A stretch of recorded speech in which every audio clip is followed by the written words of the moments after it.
Couldn't attend the Realities360 conference? I was there for you and got a couple of great interviews, so let's get to it.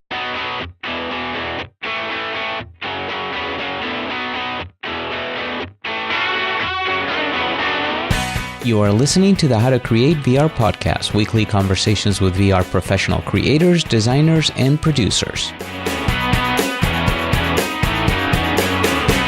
Hello and welcome to another episode of the How to Create VR podcast, where I speak with professional creators, designers, developers, and producers who work on VR, AR, and MR projects. I'm Marcelo Lewin, a VR and AR developer, evangelist, and the guy behind howtocreatevr.com. On June 26th and 27th, I attended the Realities360 conference in San Jose, California, which focuses on learning and virtual reality. I went both as an attendee and as a presenter. The seminar I presented was an introduction to 360-degree video publishing. I also attended some great seminars presented by really talented professionals. I learned a lot about augmented reality and how to create AR apps using Zappar. I was also able to attend some case study seminars to learn how other companies like Hilton and Volvo are creating VR apps. Plus, I listened to some great keynotes. Overall, I highly recommend the Realities360 conference. What follows are a couple of interviews at the conference. The first one is with Blaire Bohjwani from Hilton and John Carlos Lozano from Sweetrush, all about how they created a VR experience to help onboard new employees at Hilton. The second interview is with the CEO of EEVO, Alejandro Dinsmore, all about their EEVO app, the current state of VR, and its future. You're in for a treat, so let's get to the interviews. Blaire and JC, welcome to the podcast. Thank you. And you guys just presented. Blaire, you're with Hilton, right? And we'll get into the details about you. And JC, you are the agent with Sweetrush. It's an agency that worked with Hilton, right? On this project, which was an excellent project. So let's start with Blaire. Tell us a little bit about yourself. Sure. So I work for Hilton. I manage learning innovation for learning. We're located in McLean, Virginia. We support learning for all of our global hotels, over 5,000 hotels across the world, and manage learning projects, and particularly in the emerging technology spaces of VR, AR, and AI. Cool. And before we go to JC, tell us about this project and how did it come to be? So this project is called Virtual Reality Business Immersion for Hilton. And about a year ago, we wanted to explore in VR, and we're looking for a good use case. And we partnered with Sweetrush to develop both a 3D immersion, a video immersion, as well as 3D operational tasks. And it was really targeted for team members at our corporate offices that have never worked in a hotel before, for them to experience what it's like to work in the operation, to see all the different departments, and really then develop empathy and appreciation for what a team member does and the type of work they do in a hotel. And what their actions, how it affects those people as well. Absolutely. Right. We really wanted to shift corporate team members' behaviors and mindsets when they make decisions to think about that team member first versus just tossing marketing programs and new brand standards at hotels, to understand the effects it has on hotel team members. Cool, and we'll get more into details on that. But JC, tell us a little bit about yourself. Hello, my name is John Carlos Lozano. I'm Chief Creative Officer at Sweetrush. I've been there for 12 years now. Okay. So our company focuses on training and development. We're kind of a crossover between an e-learning vendor and also do a lot of brand marketing, change management. We always like to say we're not an agency, but we're not an e-learning company. We're kind of somewhere in between. This past year, we started a new group, innovation group within our company called Spark. And the focus has been really just innovation. So we were doing VR, AR, Internet of Things, artificial intelligence, along the more lines of intelligent assistants like Alexa. And this year, we decided to focus more on virtual reality. We acquired another company down in Costa Rica named IdeaWorks. They're already working in pretty much all those already. But I had already had a passion for VR much before that I've been trying to kind of get people along the ride for. And just starting up this new Spark Innovation Lab has really kind of helped us build that. So right now, again, this year, our focus is really kind of building the infrastructure for VR development. So really bringing on Unity developers and designers, building our own tools, deployment platforms, being able to experiment with all the different hardware that's coming out. It's funny enough that, Sweetrush is very focused. A lot of our training is soft skills. We do technical training too, but I would say that probably 80% of it is soft skills. So I think VR is a really good opportunity for us to kind of bring that to life. I think, as I was saying in our session, a lot of people are more focused on those technical skills. Funny enough, I was in a conversation with a client recently, Deloitte, where they said, hey, look, we have the technical covered, but it's the soft skills that we need help with. So that's where VR kind of comes in, I think, to really kind of help with that, being able to really get you closer to that one-on-one mentoring, to be able to communicate with people and put yourself in their shoes. So presence. Yeah, presence. So it's a really good opportunity for us to really kind of grow that. Right. As I said before, augmented reality is still kind of breaking in. I always think of that more as performance support, personally. And I still don't believe that VR is going to solve for everything. I think that it's going to be components of different things. So it's just, it's an exciting time. So. Yeah, definitely. So you guys worked on this project together. I'm interested in finding out from you, Blaire, how did you convince, Hilton is a big company, and I think you mentioned this during your presentation, JC, that it's hard to tell people about VR unless they experience it, right? You can tell them, you can talk to them till tomorrow, but they're not going to know until you put it on, right? Until they use the good stuff. Until they use the good stuff. So how did you convince people in your company to go ahead and let you move on to this project? I would say we're very fortunate. We have a very thoughtful and innovative head of HR, Matt Schuyler, who pushes us to be innovative and think of things differently and wants us to change and not do the same old, same old. So he already had a vision for wanting to use VR. We spoke with Sweetrush, and I think one of the foundations to get that further buy-in was doing some type of workshop where we could walk away that everybody in the learning team had foundational knowledge on what VR and AR was. So that was important. Having senior leaders' excitement was important, and then finding the right use case. So once we landed on this idea around business immersion, which we knew had some chatter about, we had so many people that always wanted to go to the hotels and we couldn't really make that all happen for them. So there was a need, and that gap we wanted to fill. We thought, VR could do this. Right. And, really thanks to Sweetrush in designing, just these initial sketches that were so engaging, that already got people really excited, and the project was green lighted really in a matter of seconds once we showed what we wanted to do. So for us, it wasn't as much of a hard sell as, say, other programs, but it was because senior leaders had experienced VR and knew there was this need, and were excited for Hilton to be a premier hospitality company to try something new. Did you have to figure out what the budget was going to be prior to getting green lighted, or were you green lighted and they said just go for it, whatever it costs? Yeah, no, we definitely had a budget based on what Sweetrush's proposal was in this partnership. Right. And I would say, we probably went back twice to say, okay, we need a little bit more. Right. And they were like, no problem, because they saw the evolution and they saw the iteration. And what was so nice when we launched this last week was people that saw, say, an initial prototype in October came in last week and saw the latest version, were like, wow, I can see the difference. I can see where the investment was made. And so that was great to hear and see. And I think because we involved and kept senior leaders informed every step of the way, as we were building, as we were changing, as we were piloting, and all the pilot results, they just were, again, very supportive with no problems. Right. And did you put them in VR to get them all excited about VR? We did. You did. Oh, yeah. Right? With some games or absolutely. whatever. Right? Our global head of talent and rewards, we did a workshop for them, and she said to JC, this was the best day ever at work. I had so much fun. You were scared, remember? I know. I was nervous about that. You were like, be careful. Yeah. She's very serious.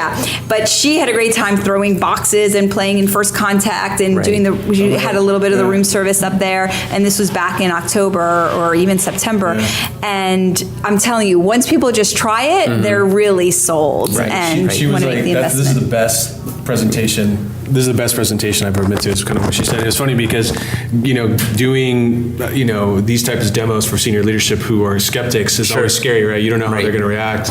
and being able to, I remember that one I started off with a meditation. Right, we did a meditation. We did a meditation in VR, and I, because I had just gone to another conference where they started off in with the meditation, and I thought it was amazing, and I was like, wow, VR would be perfect. So we all hooked them up with cardboard, had them download an app, we talked to them through this meditation, and the whole idea was to really kind of center themselves before they started, moving into this direction, and then we moved into the rest of it, and I mean, she was kind of someone who came in as a skeptic to being like, yeah, this was amazing. Right. So that's really good to see. I mean, even within Sweetrush, we had our chief operations officer, has always been like, VR, I don't know, blah, blah, blah. And had her up to my studio actually last week, and we had another client there, so we were kind of doing a whole demo.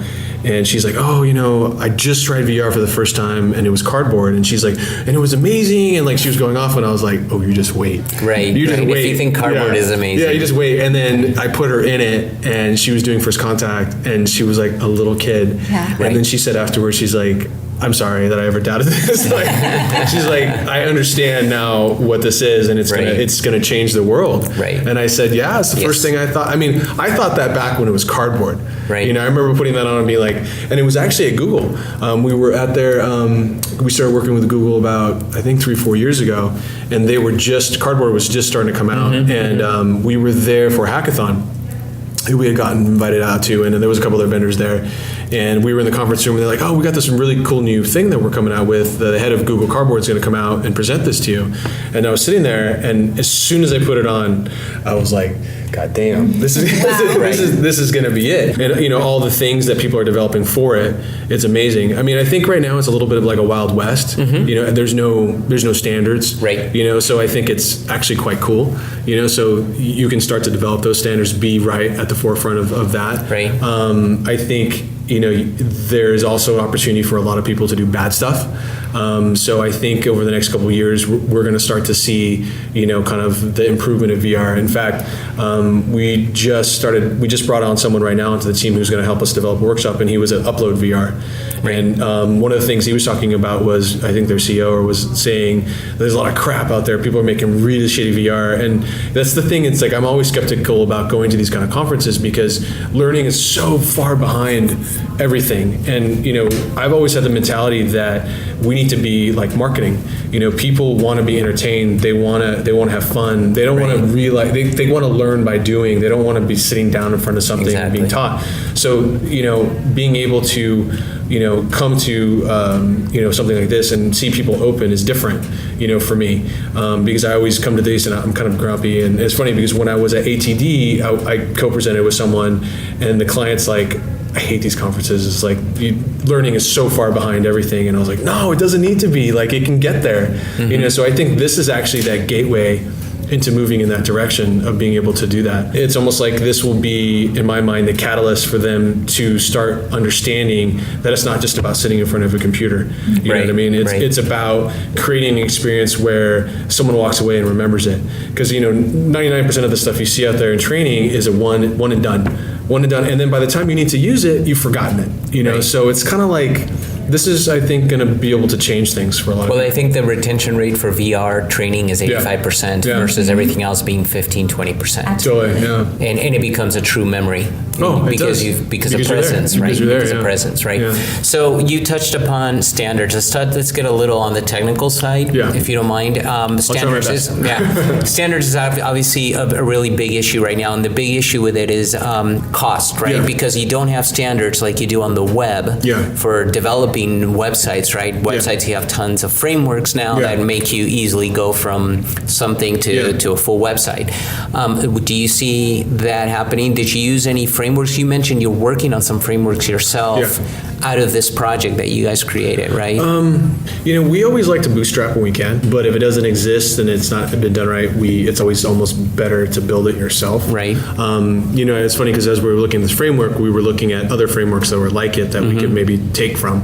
Right. But then it turned out like it's more complicated to kind of mesh, two kind of sets together. I really hope that this doesn't turn into the web. And what I mean by that is I started my career as a web designer, and now it's like you have Squarespace and you have all these different things, and people don't want to hire you to do a website anymore. And I think that still there's a lot of limitations to those tools. There's a lot of like one size fits all kind of thing with web. And I hope that in VR, it doesn't turn into the same thing.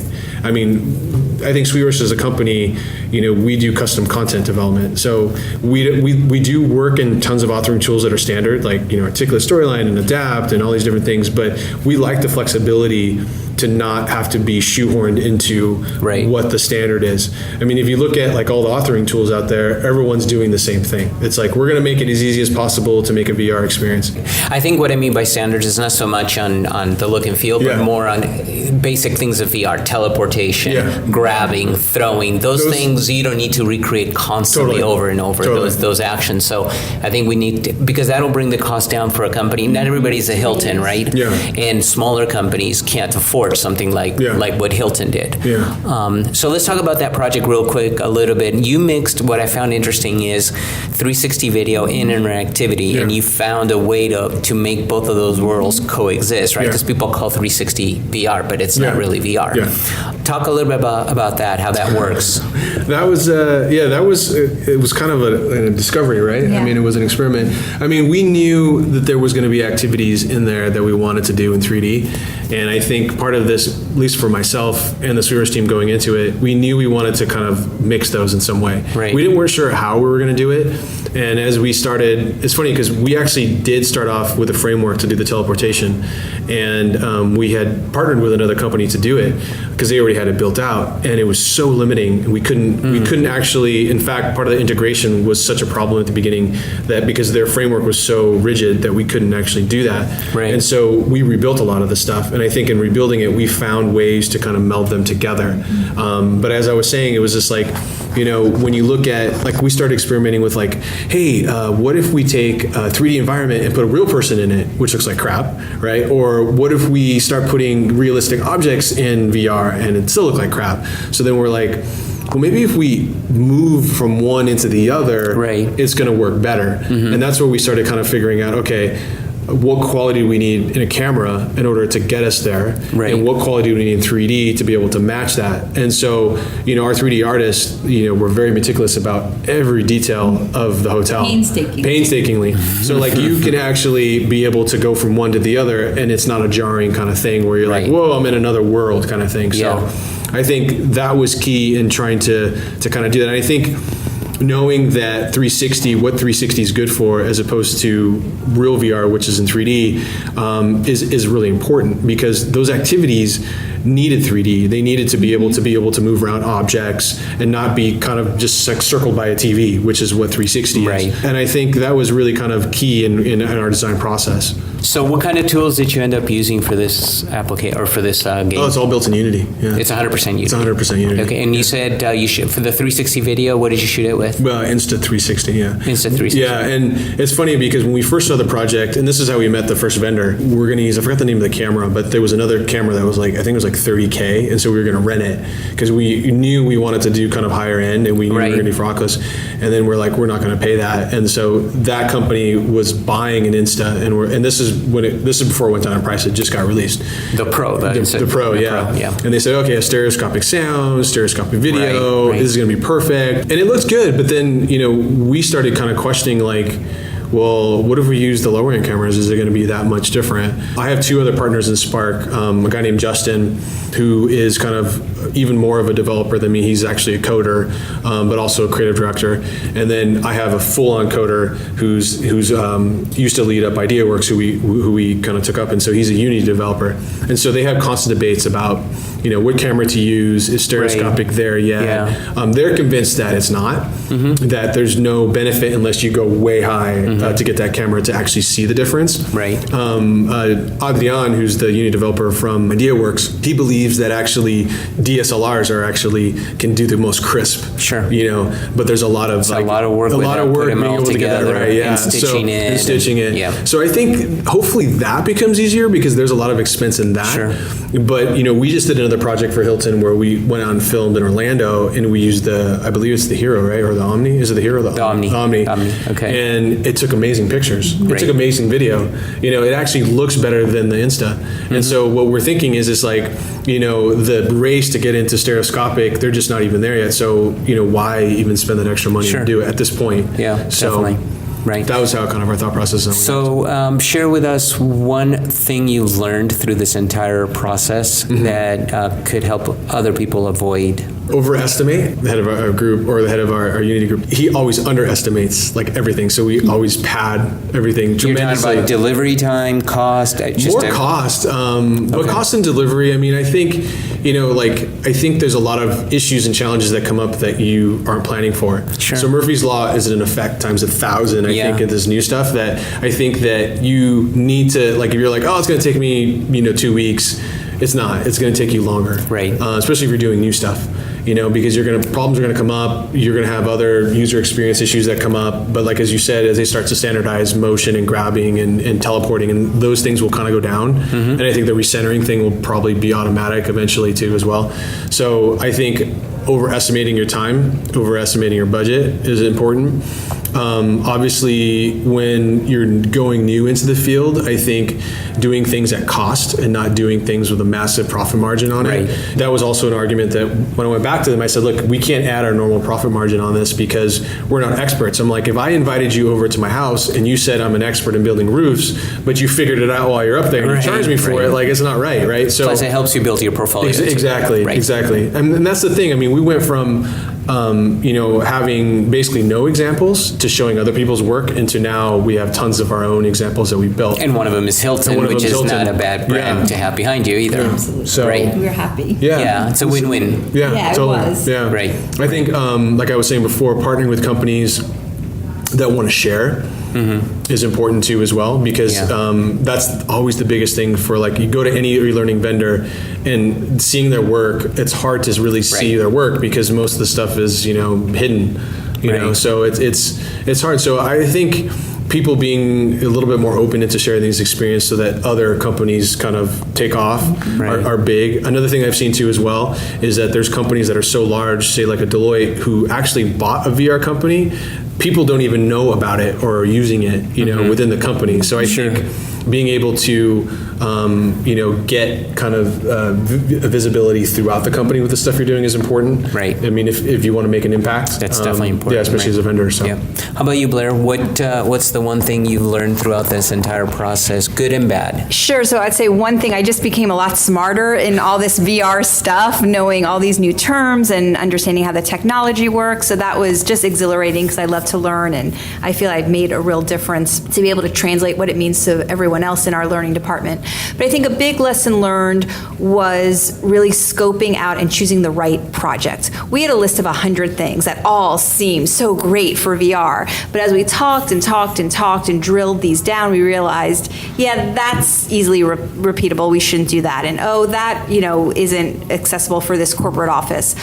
So we just went back and forth. So to find the right idea and really start small, a piece of it, build a piece, get stakeholder buy-in was really, the biggest lesson learned, landing on that right project. And I don't know if we did mention it, but the game allows you to pick 4 activities, right? Yeah, there's the VR 360 experience, and there's 3 operational tasks. Right. Yeah. So the 360 experience is more like a virtual tour. Exactly, and then the virtual tour, and then the operational experiences of delivering honors benefits, cleaning a guest room, and building a room service tray. In the VR experience, the 360 tour, you can attend a housekeeping pre-shift meeting. Oh, okay. So you hear what is being said. They have these meetings every morning. They review the groups in-house. They recognize team members. They talk through reminders of standards and that's training more of a tips. 360 video? Yeah. So it's the same thing, basically. It's not interactive. Right. It's not interactive, but you feel like you're listening. Right. Yeah, definitely. And we did that in a few places. We did it in the guest room. We had a housekeeper speak. At the front desk, we had a front desk team member introduce what the front desk was all about. So parts of the 360 video do come alive with a team member perspective. So what do you see as the future or your next VR Absolutely. project? So I probably have a dozen in my mind, but we're going to go slow. We're going to launch virtual reality business immersion officially in September and October across the globe in our corporate offices. But we do already have a few projects in the works. One is around brand awareness, and we feel that whether it's our sales team members or our call center agents or just a typical team member at a hotel doesn't truly understand the distinction of all 13 of our brands and what they stand for, who their target audience is, what they offer. And we feel with a VR tour, an immersive video tour, through hotspots and call outs, they'll be able to understand what are the benefits of an Embassy Suites versus a Hampton Inn versus a DoubleTree, Hilton, etc.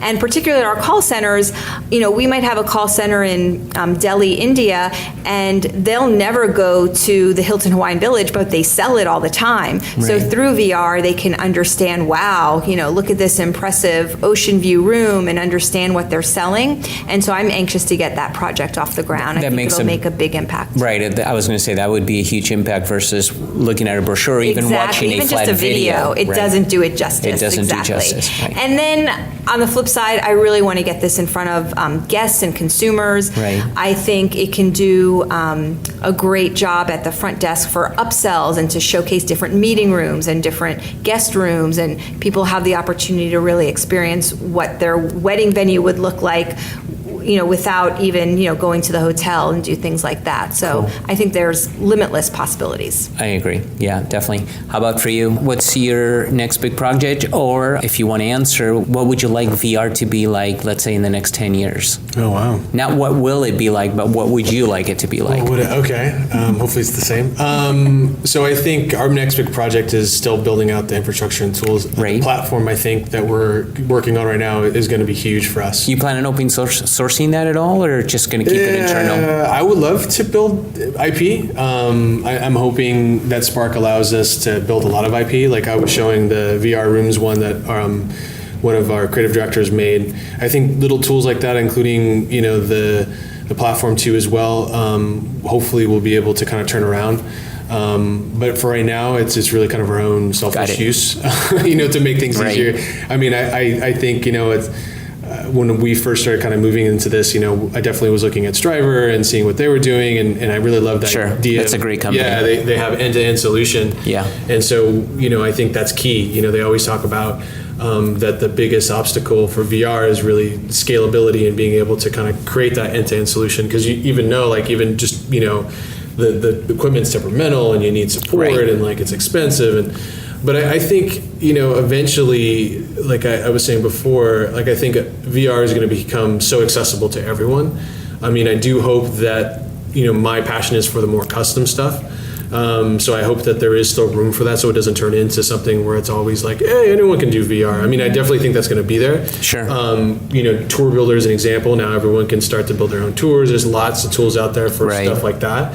I think, hopefully, my belief is that the hardware is going to get better and better and better, and I think these issues with being dizzy and not have enough power in the portable piece is all going to go away. Right.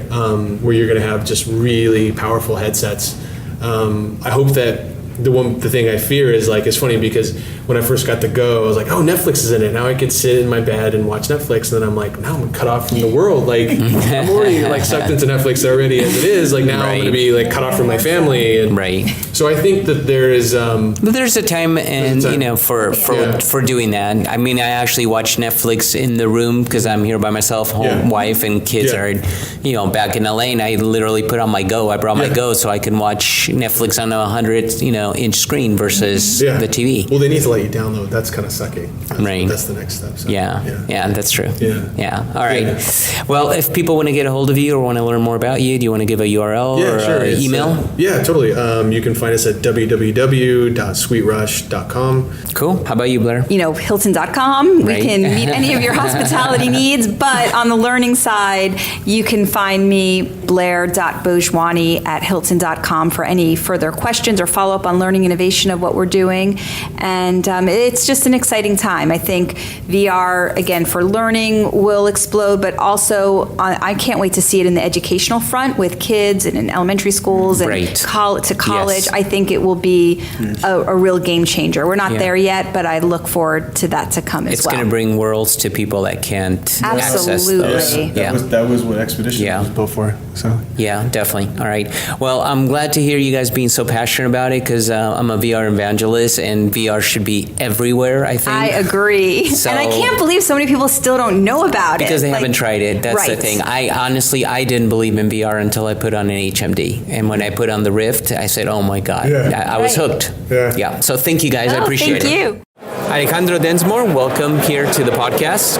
We are at Realities360, and you're with EEVO, right? Yep. All right, you're the CEO of EEVO? Yeah. Tell me a little bit about EEVO. Thanks for making the time. Glad to be here. This has been a pretty exciting event so far. So to tell you a little bit more about EEVO, basically we're building a platform and set of tools with the focus of really making it easier for companies to author, manage, and scale their VR training experiences.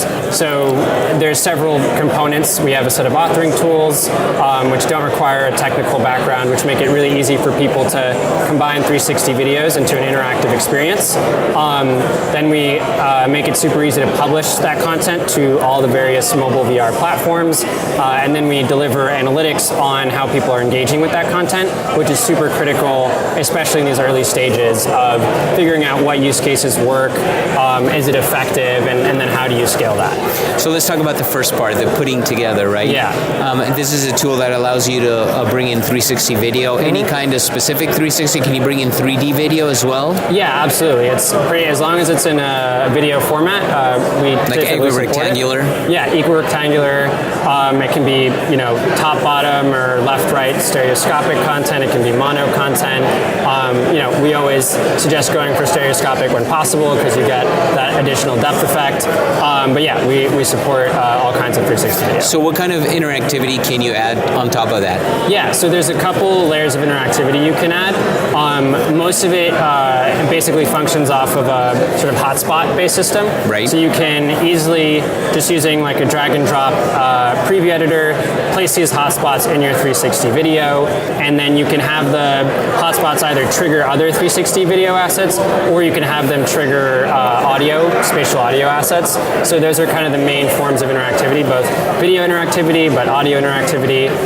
And then even with those two simple things, you can do quite a lot, whether it's triggering, a pop-up to show up, or a 2D video to start playing inside one of those 360 videos. We've sort of seen it used in an endless amount of creative ways. What other kinds of interactivity can you add? Can you mix in, let's say, 3D virtual reality kind of objects along with it? Yeah, that's something we've looked into and are definitely interested in supporting at the moment. We don't support it, but it's something that's in the pipeline, on the roadmap, being able to import 3D objects that you might want to place within the 360 video, or just 3D environments. Or like a 3D host, like a chatbot. Exactly. And we're trying to figure out the best ways to do that, and we want to make sure that once we do implement it, it's something that makes sense, is accessible. For the most part, we find that 360 video is such an intuitive and accessible place for people to start that it's just best to keep it simple. But definitely, that's the stuff that we're interested in developing down the road. Now you mentioned that then part 2 is you publish, right? Mm-hmm. Do you end up creating web VR? Is it a URL? Is it a native app? How does that work? So right now, all the content is delivered to a native application. So we have a native runtime for the various platforms. App. Yeah, like an EEVO so app. You can either publish to the EEVO app, which can be authenticated to your account, or we create white label applications. Right. So, for example, one of the customers we worked with, the BBC, we launched a BBC VR application for them. They created the content using our tools and published it to that BBC VR application. The reason that we focus focused on sort of app-based distribution is really just a focus on the quality of the experience. You know, there's always going to be something great and idealistic about browser-based experiences and the web, but when it comes to VR, there's just certain limitations from delivering to web. Today, at least. Today at least, and I think a lot of those will change. And that being said, you know, we're also looking at launching a web player within the next couple of months. I see. So it's something we want to support, but definitely the focus has been on the more sort of higher end native playback. And especially when you think about something like Oculus Go, which is for us one of the more exciting platforms, you know, you don't get a huge benefit of publishing to the browser for like Oculus Go when, you know, there's an app store. That's the first thing that pops up, and it's as easy as like selecting one icon. Right. Now, clicking on hotspots, how do you go about that? Is that through gaze? Is it through clicking, grabbing, touching? Yeah, right now it's primarily gaze-based because that translates the easiest across all platforms. So whether you're watching on a phone or a tablet and kind of using it in that magic window mode, or you're watching on the Oculus Go, the gaze is just kind of an intuitive way, and it forces a certain level of interactivity, which is just like looking in certain directions. It's very easy to add in, you know, controller support if people want to be able to select hotspots with the controller. But for now, we've been finding that gaze is a good paradigm for that. So yeah, that'll probably be the main way. But we might look into sort of giving people easy options if they want to switch between gaze-based or controller-based interactions. And if once we do publish to the browser, that'll probably be more of a click-based interaction. Right. When does it make sense to use tools such as yours, and when does it not make sense to use tools like that? Yeah, that's a great question, because I think for every use case, it's about matching the solution to what you're trying to do. So for us, I would say, especially, you know, obviously if you're trying to build like a fully interactive experience for Vive or Oculus Rift, you're much better off using Unity or something that you can create more of a game-like experience with. Like really our platform is focused on, you know, at the moment, interactive 360 video. As far as how our tool set fits in within these sort of other tool sets, for us the focus is really on enterprise support and scalability. So while you can use our tool to prototype, like we have a similar sort of authoring capabilities a lot of the platforms out there, but where we really differentiate is being able to deliver custom and dynamic analytics or integrate into your LMS system. Simple things like GDPR compliance, adding users to your account and controlling like account privileges and things like that. For us, I would say like that's kind of our sweet spot is once you've done some initial prototypes, now how do you scale that from, you know, 50 test subjects to 1,000 trainees? Right. What attracted you to get into VR? Oh, that's a good question. So my background was in neuroscience. Me and a couple of other people we met at college kind of had this shared passion in new technology, and specifically we kind of came together around VR. It was something exciting. This was a little bit kind of right before the Oculus Kickstarter, and right before it kind of emerged into the public awareness after, you know, 10 years of relative obscurity. And at least personally for me, what was so exciting about VR was that like physiologically the way our brains respond in a VR environment is different than anything we've been able to achieve with the digital format. Right. And what's so cool about that is digital formats are inherently accessible and distributable. You can, if you create a digital world, you can send it anywhere as long as you have the right hardware. So for the first time, you have the power to kind of create these spaces, but deliver them digitally. So it's the power of the real world accessible digitally. Right. And for me, that was just like super cool. And that's kind of where it started. It's been, been almost 5 years in the space now. And still every day there's something new to get excited about. What was your first VR experience? This one, it's actually one of the reasons I got interested in VR in the first place. It was on the DK1, which, like, if you think VR is in its early days now, like, and you think it makes you nauseous now, this was like as soon as you put it on, it was like pixelated, like really bad screen door effect, definitely pretty nausea-inducing. interesting, but it was this experience where it's like you're this very simple avatar and you walk up to the edge of this sort of high like building, and then you're bungee jumping, so you just kind of fall off the edge.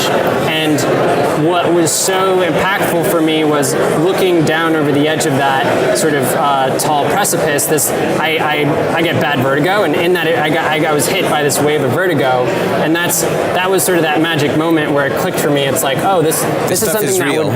this would never happen if I was watching a video or something. Right. Like my brain really, there's something about this experience that's allowing my brain to react in a way that normally it wouldn't unless it thought what was happening was real.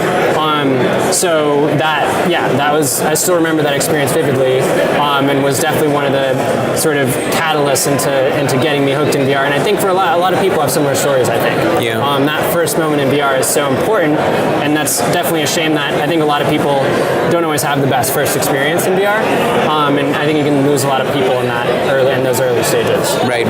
What do you think is the perfect way of convincing people besides physically giving them a Rift or a Vive and go put it on and play a game?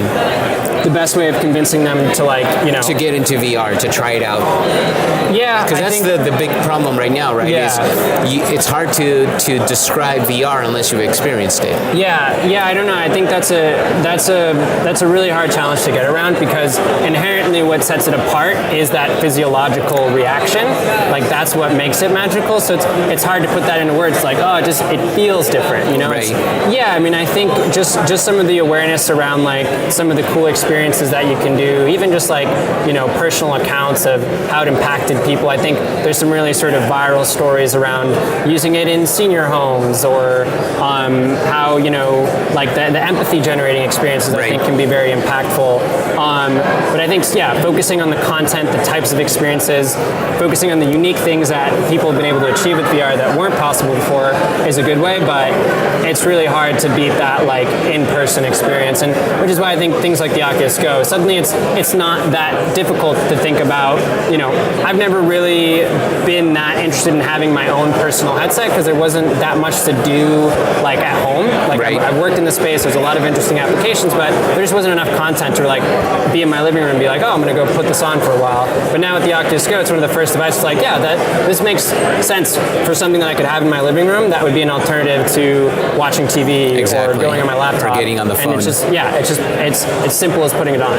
It cuts the time to enter VR by like, an entire order of magnitude. You don't have to plug anything in, there's no wires. I think it's going to be hugely... You literally press a button and you're in it. Yeah. That's what makes it wild. Yeah, so definitely. Amazing. So what would you like VR to be like in, let's say, 10 years? I think open is one way to describe it. Okay. I think there's one of my biggest fears about VR is that it's such an inherently powerful medium, and it's a little bit scary to see companies like Facebook very aggressively like pursuing these closed ecosystems, controlling these virtual environments. But they're also bringing the Go. Yeah. So it's this very there's this deep internal conflict, because I think the ethical implications of something like VR, it's something that we haven't had to deal with, I think, previously with content, because the immersion, the presence, actually allows you to start having pretty deep impacts on the way people, even the way that they sort of identify or think about themselves. I mean, they've done these crazy VR experiences where,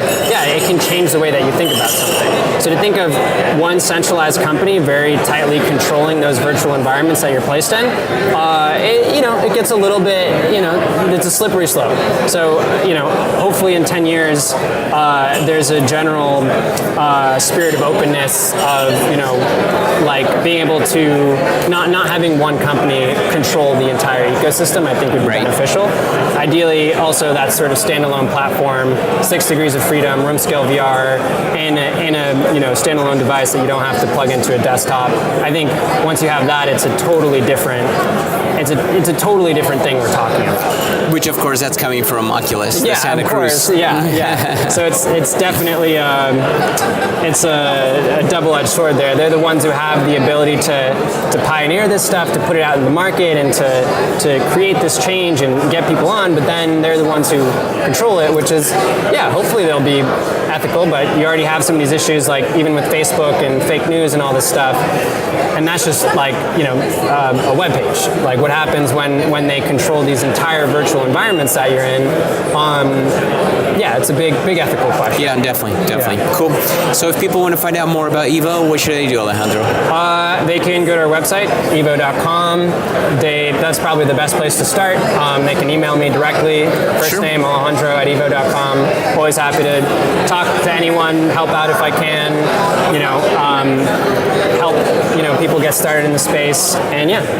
Excellent. Well, thank you very much, Alejandro. Great. Pleasure to meet you. Thanks, Marcelo. I appreciate it. Yeah. I hope you found the interviews at Realities360 informative. If you enjoyed this podcast, please remember to subscribe, leave a comment, and like us on iTunes or SoundCloud. For more episodes, check out howtocreatevr.com/iTunes or howtocreatevr.com/SoundCloud. If you like to watch video interviews and how-to tutorials, please subscribe to my YouTube channel at howtocreatevr.com/YouTube. If you're ever in the Southern California area, we have a monthly meetup with lots of great presentations. You can join or RSVP for our next meetup at howtocreatevr.com/meetup. So until the next episode, I'm your host, Marcelo Lewin. Cheers, everyone.